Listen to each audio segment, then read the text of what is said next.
दोस्तों आज हम फिर से आपके लिए लेकर आए देश और दुनिया की सभी ताजा बड़ी खबरें फटाफट एक एक कर विस्तार से आज आपको बताएंगे। तो वीडियो को अंत तक जरूर देखें दोस्तों। वीडियो बनाने में हमें काफी मेहनत लगी है, तो वीडियो को दिल से लाइक कर दे। जी हाँ दोस्तों, पहली खबर आपको हम बताएंगे कि यूपी में चुनाव से पहले अखिलेश यादव ने योगी सरकार पर बोला बड़ा हमला, योगी सरकार की बड़ी मुश्किलें। तो वहीं आपको बताएंगे दोस्तों की एक बार फिर से सुप्रीम कोर्ट पहुंचा हिजाब विवाद के अदालत ने तत्काल सुनवाई करने से किया इनकार। तो वहीं आपको बताएंगे दोस्तों की यूपी में चुनाव से पहले बीएसपी ने जारी की 9 उम्मीदवार की एक और लिस्ट, अमना मनी त्रिपाठी को दिया टिकट। तो वहीं आपको बताएंगे दोस्तों की बरेली के पूर्वांचल रैली में प्रियंका गांधी ने बीजेपी और सपा पर बोला बड़ा हमला, उत्तर प्रदेश की हमारी सरकार बनी तो किसानों का पूरा कर्ज करेंगे माफ।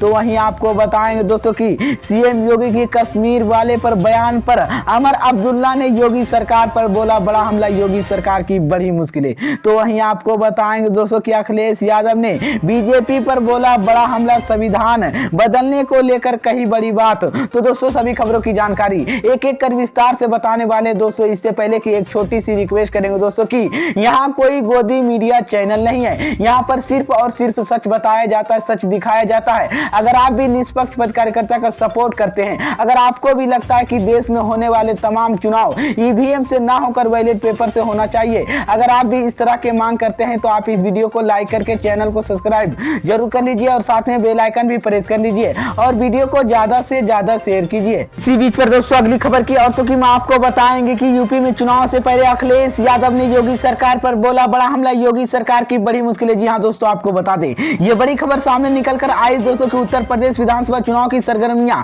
तेज हो गई है। पहले चरण में मतदान के बाद पार्टियां दूसरे चरण के प्रचार पूरी तरह से ताकत झोंक दी। इसी बीच में आपको बता दें कि रैलिया की शेर दूसरे चरण की ओर से तेज चला जा रहा है। इसी बीच में आपको बता दें कि बीजेपी, कांग्रेस, सपा, बसपा कोई भी सभी दलों ने दिग्गज इन दिनों से इलाके डेर आजमायत लगे हुए हैं। इसी बीच में आपको बता दें कि जहां पर दूसरे चरण की वोटिंग होनी है, इसी बीच में आपको बता दें कि दूसरे चरण के लिए प्रचार में उतरे अखिलेश यादव की कोई तस्वीर के साथ एक कैप्टन पोस्ट किया है जिसमें उन्होंने बीजेपी पर तंज कसा। अखिलेश यादव ने तस्वीरों के कैप्शन की लिखा कि जोगी गर्मी निकलने वाले थे।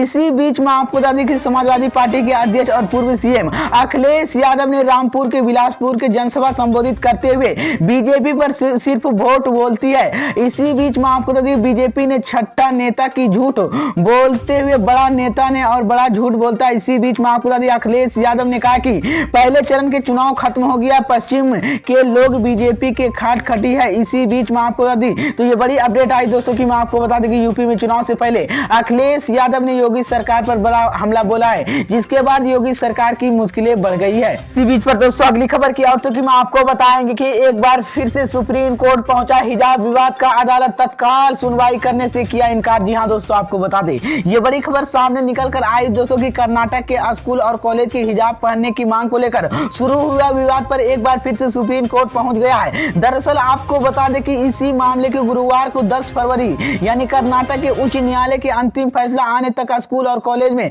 धार्मिक कपड़े पहनने पर अंतिम आदेश ने रोक लगा दिया, जिस पर सुप्रीम कोर्ट में चुनौती दी गई कि हालांकि सच्चे न्यायालय इसी मामले के तत्काल सुनवाई करने के लिए इनकार कर दिया है। इसी बीच में आपको बता दें कि सुप्रीम कोर्ट ने कहा कि वहां पर देखा होगा कि कर्नाटक में क्या क्या हो रहा है और हाई कोर्ट ने इसी सुनवाई हो रही है। सुप्रीम कोर्ट ने वकील से कहा कि इसी राष्ट्रीय स्तर पर मुद्दा बनाए कि सुप्रीम कोर्ट सही समय पर हस्तक्षेप करेगा।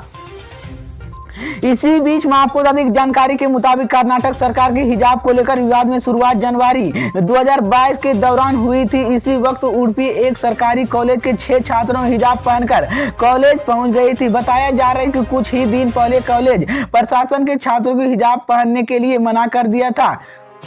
इसी बीच में आपको सरकार ने इसी आदेश पर विवाद होने लगा है, जिसके बाद कुछ ही छात्रों ने कर्नाटक उच्च न्यायालय याचिका दायर कर दी है। इसी याचिका को लेकर एक पीठ ने जस्टिस की है। जो ये बड़ी अपडेट आई दोस्तों की मैं आपको बता दें कि एक बार फिर से सुप्रीम कोर्ट पहुंच गया हिजाब विवाद का मामला, अदालत ने तत्काल सुनवाई करने से इनकार कर दिया है। इसी बीच पर दोस्तों अगली खबर की औरतों की मैं आपको बताएंगे कि यूपी में चुनाव से पहले बीएसपी ने जारी की 9 उम्मीदवार की एक और लिस्ट, अमना मनी त्रिपाठी को दिया दिया टिकट। जी हाँ दोस्तों, आपको बता दें ये बड़ी खबर सामने निकल कर आई दोस्तों की बसपा ने 9 उम्मीदवार की एक और लिस्ट जारी कर दिया है। इस लिस्ट में अमन मणि त्रिपाठी के नाम भी शामिल है। इसी बीच में आपको बता दें कि बसपा ने बेरिया अपना उम्मीदवार बदल दिया है। बसपा ने पहले अगंद मिश्रा के अपना उम्मीदवार बनाया था, लेकिन अब समाजवादी पार्टी के पूर्व विधायक सुभाष यादव को टिकट दिया है। बीजेपी ने बेरिया इस बार राज्य मंत्री अनंत स्वरूप शुक्ला के मैदान में उतारा है। इसी बीच में आपको बता दें बसपा ने इससे पहले 5वें और 6ठे चरण के लिए 61 उम्मीदवार की लिस्ट जारी की थी। इसके मुताबिक रायबरेली की शैलेंद्र सुरक्षित की सीट थी कटिया, अमेली जिले से 43 हरिश्वास कुमार को दुबे, जगदीश चंद्र जितेंद्र कुमार सरोज मानगर की भी अमेठी से टिकट दिया। इसी बीच में आपको बता दें कि यूपी से पहले चरण के चुनाव समाप्त हो गया। प्रदेश में 11 जिलों में कुल 60.17% वोटिंग हुई है। उत्तर प्रदेश में मुख्य निर्वाचन के अधिकारी आयोग शुल्क इस बार में जानकारी दी है। इसी बीच यूपी के मुख्य निर्वाचन आयोग अजय कुमार शुक्ला ने जानकारी बताया है। तो ये बड़ी अपडेट आई दोस्तों की मैं आपको बता दें कि यूपी में चुनाव से पहले मायावती ने 9 उम्मीदवार की एक और लिस्ट जारी कर दिया है, जिसमें अमन मणि त्रिपाठी को भी टिकट दिया। इसी बीच पर दोस्तों अगली खबर की औरतों की मैं आपको बताएंगे कि बरेली के वर्वाचल रैली में प्रियंका गांधी ने बीजेपी और सपा पर बोला बड़ा हमला। उत्तर प्रदेश में हमारी सरकार बनी तो किसानों का कर्ज पूरा होगा माफ। जी हाँ दोस्तों, आपको बता दें ये बड़ी खबर सामने निकल कर आई दोस्तों कि उत्तर प्रदेश की 10 फरवरी से पहले चरण की वोटिंग में हुई वोटिंग खत्म होने के साथ साथ सभी पार्टियों ने दूसरे चरण के प्रचार में लगी हुई है। इसी बीच आज कांग्रेस नेता प्रियंका गांधी ने वाड्रा में वर्वाचल रैली कर लोगों की संबोधित किया है। अपने संबोधित के दौरान प्रियंका गांधी ने पीएम नरेंद्र मोदी बीजेपी पर जमकर निशाना साधा। इसी बीच में आपको बता दें उन्होंने कहा कि यूपी में जहां जहां से जा रही है वहीं वहीं दिख रही है। इसी बीच में आपको बता दें कि यहाँ पर बेरोजगारी दर काफी ज्यादा है और इसी बीच उन्होंने कहा कि पीएम अपने 16,000 करोड़ जहाज की खरीदने रहे हैं। इसी बीच में आपको बता दें लेकिन उन्होंने किसानों की चिंता नहीं है। राज्य में गन्ना किसानों की 14,000 करोड़ बकाया है। पीएम चाहते हैं कि वो पूरे कर सकते लेकिन नहीं करते। लेकिन प्रियंका ने पीएम पर निशाना साधते हुए इसी बीच में आपको अमीर बनता है। इसी बीच इसके अलावा प्रियंका गांधी ने कांग्रेस के मैनिफेस्टो बात करते हुए कहा कि यूपी के नेता ज्यादातर धर्म जात की बात करते हैं, लेकिन उनके पता नहीं कि इससे जनता पेट नहीं भरेगा। इसी बीच इसको लेकर बड़ा प्रियंका गांधी ने तो ये बड़ी अपडेट आई दोस्तों की मैं आपको बता दें कि बरेली के वर्वाचल रैली में प्रियंका गांधी ने बीजेपी और सपा पर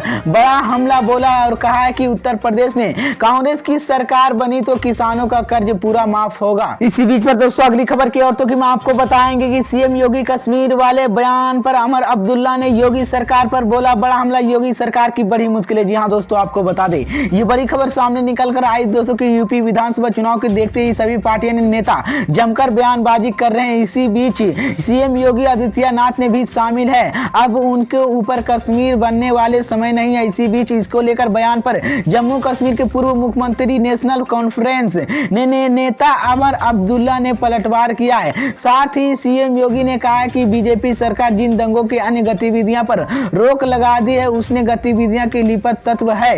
इसी बीच इसको पहले ने अमर अब्दुल्ला ने कर्नाटक हिजाब विवाद पर भी ट्वीट करते हुए कहा कि ये पुलिस कितनी बहादुर थी। तो ये बड़ी अपडेट आई दोस्तों की मैं आपको बता दें कि यूपी में चुनाव से पहले अमर अब्दुल्ला ने योगी सरकार पर बड़ा हमला बोला है केरल और कश्मीर वाले बयान को लेकर। इसी बीच पर दोस्तों अगली खबर की औरतों की मैं आपको बताएंगे कि अखिलेश यादव ने बीजेपी पर बोला बड़ा हमला, संविधान बदलने को लेकर कही बड़ी बात। जी हाँ दोस्तों, आपको बता दें ये बड़ी खबर सामने निकल कर आई दोस्तों की समाजवादी पार्टी के प्रमुख अखिलेश यादव ने कहा कि बीजेपी सरकार दिल्ली में नई लोकसभा बना रही है। उन्होंने कहा कि नई लोकसभा बनाने वाली बीजेपी संविधान बदल सकती है। अखिलेश यादव ने शुक्रवार को रामपुर का आयोजित एक चुनावी जनसभा संबोधित कर रहे थे। उन्होंने कहा कि उत्तर प्रदेश में बीजेपी का सफाया होने जा रहा है इस बार। इसी बीच में आपको बता दें अखिलेश यादव ने कहा कि विधानसभा चुनाव के परिणाम 10 मार्च को आना है। वहां 10 फरवरी के वोटिंग हो गया, उनमें से 10 फरवरी को जिस तरह से मतदान हुआ था उसमें लगा कि इस बार उत्तर प्रदेश में बीजेपी का सूफड़ा साफ होगा और समाजवादी पार्टी की सरकार बनेगी। और वहीं पर दूसरी चरण के मतदान में सहारनपुर रामपुर के बीजेपी का नमिनेशन खत्म हो जाएगा। उन्होंने कहा कि अब बीजेपी का कोई नेता चुनावी नहीं जीतने वाला है। इसी बीच अखिलेश यादव ने रामपुर के पहुंचकर के कथवादर आजम खान को याद किया है। तो यह बड़ी अपडेट आई दोस्तों कि मैं आपको बता दें कि यूपी में चुनाव से पहले अखिलेश यादव ने बीजेपी पर बड़ा हमला बोला और संविधान बदलने को लेकर बड़ी बात कही और कहा कि इस बार उत्तर प्रदेश में बीजेपी का सूफड़ा साफ होगा और समाजवादी पार्टी की सरकार बनेगी।